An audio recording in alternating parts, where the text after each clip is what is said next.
এই যে পান্তা ভাত, এই যে জামালো ভর্তা, 3 টুকরা পেঁয়াজ, এই যে শুকনা মরিচ আর লবণ। পান্তা ভাতে সাধারণত লবণটা একটু বেশি লাগে, তো আগে আমি শুকনো মরিচটা গোলাই নিচ্ছি।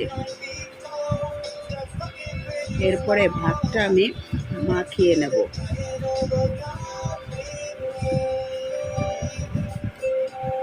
আলু ভর্তা দিয়ে মাখাই।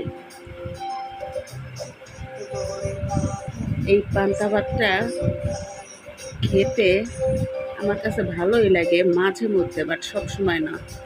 যেহেতু গতকালকে রাতে ভাত খাওয়া হয় নাই, এই জন্য ভাতটা বেশি ছিল। চিন্তা করলাম পানি দিয়ে রেখে দেই, সকালবেলা পান্তা খাওয়ার জন্য আলু সেদ্ধ করে ভর্তা বানাইয়া তারপরে মজা করে খাবো। এই যে হয়ে গেছে মাখানো।